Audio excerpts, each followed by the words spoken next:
န်းရောင်စာတွေကိုဘယ်လိုအသုံးပြုနေကြတာလဲ Himalayan salt လို့ခေါ်တဲ့ပန်းရောင်စာတွေကတော့ကြောင်ရိုင်းတုံးလုံးလှပပြီးဆွဲဆောင်မှုရှိပါတယ်ရှင်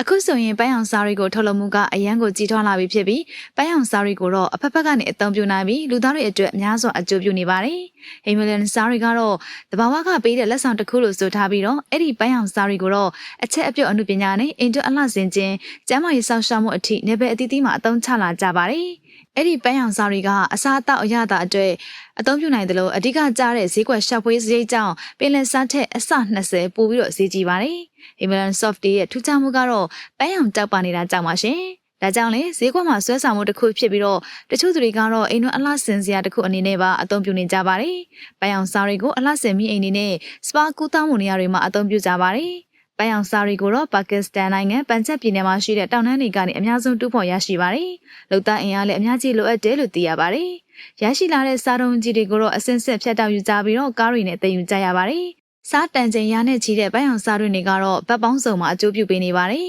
။အိမ်အလှဆင်တဲ့နေရာတွေမှာလည်းတွန်းတွန်းကြဲကြဲအသုံးပြုကြပြီးဆောက်လုပ်ရေးကဏ္ဍအတွက်မျက်စိကျစရာဖြစ်လာနေပါတယ်။စားပြားတွေကိုတော့ပကံပြားမုံဘုတ်ကြောက်တွေနဲ့ဒေပြားတွေဖြစ်အသုံးပြုကြတာကြောင့်ကိုယ်စိတ်ကြိုက်အမှားယူနိုင်တယ်လို့လည်းသိရပါတယ်။ပန်းရောင်စားတွေကိုတော့ကွန်တိန်နာတွေနဲ့တင်ပို့ကြပြီးရောင်းချအားကောင်းပါတယ်။ပန်းရောင်စားရဲ့အောင်မြင်မှုနောက်ကွယ်ကတော့အလှပနဲ့အတွင်မအလှဆင်ခြင်းကျန်းမာရေးဆောင်ရှောက်မှုစတဲ့အကျိုးကျေးဇူးတွေအကြောင်းလို့ဆိုရမှာဖြစ်ပါတယ်။ပါကစ္စတန်တောင်တန်းဒေသတွေမှာရှိတဲ့မိသားစုတွေအတွက်ကတော့အသက်မွေးဝမ်းကြောင်းအတွက်စားရင်းတွေပေါ်မှာမှီခိုအားထားနေရပါတယ်။အဲ့ဒီပန်းရောင်စားတွေကတော့ရိုးရတလေးနဲ့ခင်မီအနုပညာလက်ရာပေါင်းစပ်မှုအနေနဲ့ပါတွေ့မြင်ရမှာဖြစ်ပါတယ်။အမေရိကန်ပြည်ထောင်စုအစားအသောက်နဲ့စေဝါကုကရေးဌာနကတော့အဲ့ဒီစားပောင်ဝင်နဲ့အစားအသောက်ဖြစ်ဆွဲစားတွေထုတ်လုပ်သူတွေကိုကျန်းမာရေးအကျိုးကျေးဇူးအရထောက်ထားမပြဘူးဆိုရင်တော့ထုတ်ကုန်တွေကိုဈေးကွက်တင်ပို့မှုရပ်ဆိုင်းဖို့အတွက်သတိပေးထားပါတယ်။ဟီမွန်နာစာတွင်ကနေပန်းရောင်စားထုတ်ယူရမှာရာစုနှစ်ပေါင်းများစွာအတွေ့အကြုံရှိတဲ့မျိုးဖလာစားတူးဖော်ရေးလုပ်ငန်းတွေက